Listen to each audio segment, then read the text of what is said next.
خالد محمود کھوکھر صاحب خوش آمدید کہوں گی، آپ سے ہی آغاز کر رہی ہوں چونکہ اب تو آپ کے لیے خوشخبری ہے کہ مزید جو ہے ٹیکس انہوں نے اناؤنس نہیں کیا، لیکن جو پہلے ریکارڈ کمی دیکھی گئی زراعت کے حوالے سے میں بات کر رہی ہوں، اس کی کیا وجوہات تھی اور آپ کے خیال میں اس کا پھر ذمہ دار کون ہے؟ جی بہت شکریہ۔ پہلی بات تو یہ ہے کہ میں یہ سمجھتا ہوں کہ ہمیں سزائے موت سے نکال کے عمر قید میں لایا گیا جی اس وقت، جو ٹیکس آگے ٹیکس نہیں لگائے گئے، تو میں حکومت کا شکریہ ادا کرتا ہوں۔ اصل چیز جو ہے کہ اس وقت زراعت پاکستان میں ٹوٹلی زبو حالی کا شکار ہے۔ اس کی مین وجہ کہ اگر ہمیں فصل کا ریٹ نہیں ملے گا ہم آگے خرچ کیسے کریں گے؟ اگر ہماری کاسٹ آف پروڈکشن ہی ہمیں واپس نہیں ملے گی، منافع تو دور کی بات ہے، تو ہم آگے کیسے کریں گے؟ گندم ہماری تمام فصلوں کا انجن ہے جی، گندم کی فصل بہتر ہوگی، ریٹ اچھا ملے گا، باقی فصلوں پہ ہم خرچ کر سکیں گے، کیونکہ پاکستان میں آپ کے پاس کوئی 4.5 کروڑ ایکڑ رقبہ جو ہے زیر کاشت ہے، جس میں 2.5 کروڑ ایکڑ پہ گندم کاشت ہوتی ہے۔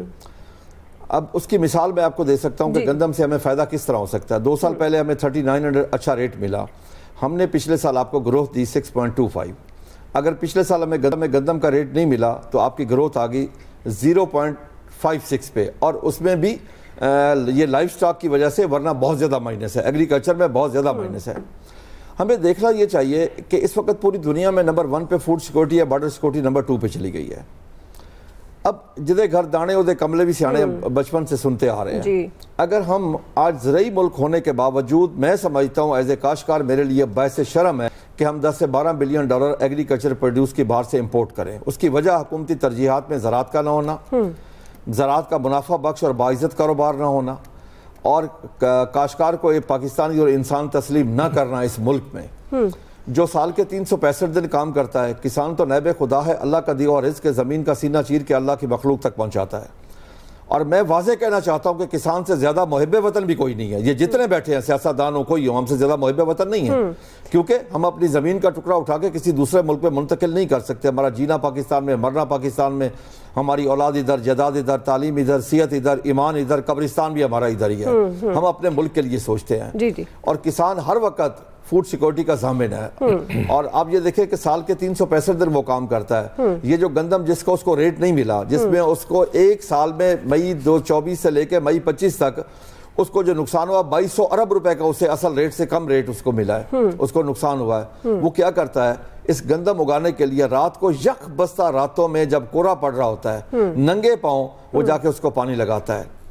اس نے کوئی جرسی نہیں پہنی ہوتی، کچھ نہیں کیا ہوتا، اور رات کو ننگے پاؤں، اسے نہیں پتا تھا آگے سانپ ہے، بچھو ہے، کیا ہے، سب چیزوں سے، طوفانوں سے لڑ جھگڑ کے وہ سب کے لیے فوڈ سیکورٹی کا ضامن ہے۔ لیکن اس کو کہیں بھی اس کے لیے کوئی سہولت نہیں ہے۔ آپ کو ہر چیز پیدا کر کے دینے والا کسان، آپ گوشت لے لیں، آپ سبزیاں لے لیں، فروٹ لے لیں، کپاس لے لیں، چاول لے لیں، گندم لے لیں، غرضے کے ہر چیز پیدا کر کے دینے والے کو اس ملک میں لقب کیا دیا جاتا ہے؟ پینڈو اور گوار کا۔ اسے عزت کی نگاہ سے نہیں دیکھا جاتا۔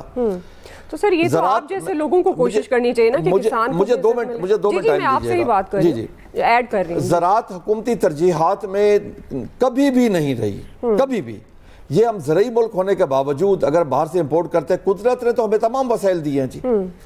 میدانی علاقہ ہمارے پاس ہے، کراچی سے لے کے پشاور تک، دریا ہمارے پاس، سمندر ہمارے پاس، چولستان ہمارے پاس، روئی ہمارے پاس، تھر ہمارے پاس، ریگستان ہمارے پاس، چاروں موسم ہمارے پاس، ایک نہیں ہے تو ایک ول نہیں ہے ہمارے پاس۔ دیکھیں نا، اتنا وسیع رقبہ ہونے کے باوجود اگر ہم باہر سے ہر چیز امپورٹ کریں، اس کی وجہ کیا ہے جی؟ کہ دنیا میں ہم واحد ملک ہیں جی اس وقت۔ میں ایز اے پاکستانی کاشتکار اگر کپاس اگاتا ہوں، میرے اوپر 18% جی ایس ٹی ہے، اگر وہی کپاس امریکن کاشتکار پاکستان بھیجتا ہے تو 100% وہ ٹیکس فری ہے۔ میرا جو بجلی کا ریٹ بڑھایا گیا ہے، 2-3 سال پہلے 5 روپے 35 پیسے تھا، 1 یونٹ 1 ریٹ تھا، اس کے اوپر کوئی ٹیکس نہیں تھا، اب وہ 50 سے 60 روپے یونٹ چلا گیا۔ کیا اب کاسٹ آف پروڈکشن میں میرے پاس لیول پلینگ فیلڈ ہے؟ کہ آج بجٹ میں میری کاسٹ آف پروڈکشن پہ کوئی بات کی؟ فائنانس منسٹر ذکر تک نہیں کیا۔ دیکھیں نا، زراعت کو انہوں نے کتنا ٹائم دیا ہوگا؟ 1-آدھا منٹ ٹائم دیا ہوگا، جبکہ پوری اس ملک کو چلائی زراعت رہی ہے۔ اب میں کمپیریزن کرنا چاہتا ہوں کاسٹ آف پروڈکشن میں، ہم دنیا کا مقابلہ کیسے کر سکتے ہیں؟ میں یوریا خرید کرتا ہوں ایز اے پاکستانی کاشتکار، مجھے 4500 کا ملتا ہے۔ انڈین کاشتکار، دشمن ملک کا کاشتکار اگر خرید کرتا ہے تو اسے پاکستانی روپیز میں 1000 روپے کا ملتا ہے۔ میں ڈی اے پی لیتا ہوں فاسفورس کھاد جو کہ بہت ضروری ہے, مجھے ملتی ہے 13,000 روپے کی. انڈین کاشتکار جو میرے دشمن ملک کا کاشتکار ہے وہ لیتا ہے تو اسے پاکستان روپیز میں 4,000 کی. میرا بجلی کا یونٹ ہے 50 سے 60 روپے پر یونٹ ہے, اسے ڈیلی بجلی فری ملتی ہے.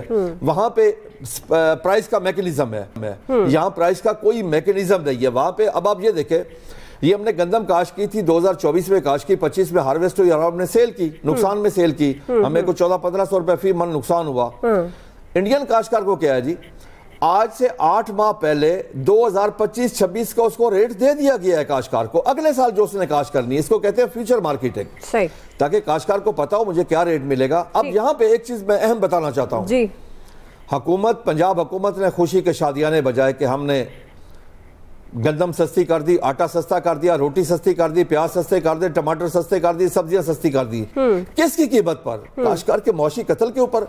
اگر آپ نے 1 ایکڑ 2 ایکڑ 4 ایکڑ 5 ایکڑ کے غریب کاشتکار کا معاشی قتل کر دیا ہے اور پھر خوشی کریں, اس کے زخموں کے اوپر نمک پھینکے, تو یہ باتیں اللہ کو نہیں منظور. یہ میں آپ کو حقیقت بتا رہا ہوں جی. اس وقت میں دکھی ہو کے بتا رہا ہوں, میں اپنے جذبات کی شدت آپ تک نہیں پہنچا سکتا, اپنے جذبات کا میں لفظوں میں احاطہ کر کے نہیں بتا سکتا کہ ہم کتنی تکلیف میں ہیں. اس وقت میرے کاشتکار کے نہ کھیت کے حالات اچھے ہیں, نہ گھر کے حالات اچھے ہیں, نہ اس کے بچوں کی تعلیم کے حالات اچھے ہیں, نہ صحت کے حالات اچھے ہیں, نہ اس کے پاس کیپیسٹی ہے کہ اگلی فصلوں پہ وہ بیلنس یوز آف فرٹیلائزر کر سکے. اب آپ یہ دیکھیں کہ پچھلے سال ہمارے پاس یوریا شارٹ تھی, ہم نے حالانکہ 2 لاکھ ٹن امپورٹ بھی کی تھی. اس دفعہ ہم نے امپورٹ بھی نہیں کی تھی, 13 لاکھ ٹن فالتو پڑی ہے, یعنی کہ بیلنس یوز آف فرٹیلائزر نہیں ہوئی. کاشتکار نے پوٹاش کا پورا استعمال نہیں کیا, فاسفورس کا پورا استعمال نہیں کیا. دنیا بیلنس یوز آف فرٹیلائزر کیسے کرتی ہے کہ جہاں 2 بیگ یوریا استعمال کرتی ہے وہاں ایک ڈی اے پی ہوتی ہے, ایک پوٹاش ہوتی ہے. پاکستان میں کیا ہو رہا ہے, 6.8 بلین ٹن ہماری یوریا استعمال ہو رہی ہے, 3.4 بلین ٹن ڈی اے پی استعمال ہونی چاہیے, وہ 1.6 بلین ٹن استعمال ہو رہی ہے. اور پوٹاش ہونی چاہیے 3.4 ملین ٹن, وہ صرف 1.5 لاکھ ٹن استعمال ہو رہی ہے. پیداوار ہم کیسے بڑھا سکتے ہیں؟ بالکل بالکل ظاہر ہے جب کاسٹ بہت زیادہ ہے تو آپ اس پر, اچھا ظاہر ہے ایز این ایکسپرٹس کیا آپ سے یہ تجویز حکومت نہیں لیتی, یا حکومت کیونکہ آپ کی یہ فیلڈ ہے, جب جو وہاں پر گراس روٹ لیول پر کام کر رہا ہوتا ہے ظاہر ہے اس کو پتا ہوتا ہے کسان کے کیا ایشوز ہیں اور کس پر بات کرنی ہے. میں ایک سوال آپ سے اور کرنے جا رہی ہوں اور اس کے بعد ہم دیگر پینل کی طرف بھی جاؤں گی. آپ جس زرعی شعبے کا ہدف 4.5% مقرر کرنے کی تجویز سامنے آئی ہے, تو آپ کے خیال میں یہ ٹارگٹ آئندہ مالی سال کے لیے کتنا قابل عمل ہے؟ آپ کو لگتا ہے کہ گورنمنٹ کے پاس, جو کہ آپ بتا بھی رہے ہیں کہ ول کی اسٹریٹجی کی کمی نظر آتی ہے, تو کیا اسٹریٹجی اپنائیں گے؟ کوئی جامع پلان آپ کو لگتا ہے کہ حکومت کے پاس ہے؟ چلے جو ہو گیا سو ہو گیا, کیونکہ اب گورنمنٹ کو بھی تو ریئلائز ہوا کہ اس شعبے میں ہمیں ناکامی کا سامنا ہوا, تو آئندہ یہ نہیں ہونا چاہیے. خالد صاحب دیکھیں جی, میں یقینی بات کہہ رہا ہوں جی, اگر ہمیں کاسٹ آف پروڈکشن میں ریجن کے ساتھ لیول پلینگ فیلڈ نہیں ملے گا, اگر ہمیں فصلوں کی قیمت نہیں ملے گی, فصلوں کا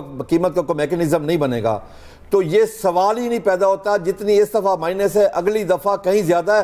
ہم نے سبق نہیں سیکھا, ہمیں شرم نہیں آتی کہ ہم نے 2 سال پہلے 24 خواتین کو آٹے کی لائنوں میں شہید کروایا, 3 کلومیٹر لائنیں لگیں. میں خدا کی قسم کھا کے کہہ رہا ہوں کہ مجھے آگے وہ لائنیں 10 کلومیٹر نظر آ رہی ہیں. اس سال ہم نے گندم کیوں کاشت کی؟ ہم نے کاشت نہیں کرنی تھی, ہم نے اعتماد کیا محترمہ چیف منسٹر صاحبہ کے اوپر جب انہوں نے اکتوبر میں اعلان کیا کہ کاشتکار بھائیوں, میرے پیارے بھائیوں, میں آپ کے ساتھ ہوں, میں آپ کو نقصان نہیں ہونے دوں گی, میں آپ کو منافع آپ کا یقینی بناؤں گی. ایک بچے نے جھوٹ بولا تھا اپنے باپ سے, تو باپ نے کہا بیٹا مجھے اس بات کا افسوس نہیں, تو نے جھوٹ بولا, افسوس اس بات کا میرا تم سے اعتماد اٹھ کیا ہے. اگر کاشتکار کا جو نیب خدا ہے, جو اللہ کا دیا اور رزق زمین کا سینہ چیر کے اللہ کی مخلوق تک پہنچاتا ہے, اگر اس کا اعتماد اٹھ کیا اپنی حکومت سے, تو پھر کیا ہوگا اس حکومت کا؟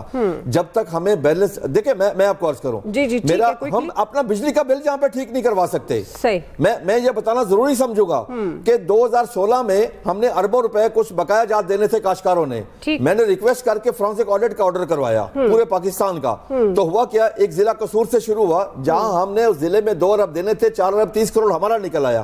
خدا کی قسم کھا کے کہتا ہوں, اس کے بعد ہم آج تک لاکھوں دفعہ ریکویسٹ کر چکے ہیں کہ ہمارا فرانسک آڈٹ کوئی کرنے کے لیے تیار نہیں. اوور بل اینڈ ڈیٹیکشن, یعنی کہ کاشتکار کے ساتھ تو اتنی زیادتی ہوتی ہے کہ اسے انسان ہی نہیں سمجھا جاتا. ہمارا مطالبہ یہی کہ ہمیں پاکستانی اور انسان تسلیم کریں, پاکستانی اور انسان سمجھا. ایاز صاحب, یہ تو زراعت کے حوالے سے جو کسان کے مسائل ہیں خالد محمود کی زبانی آپ نے سنے ہیں.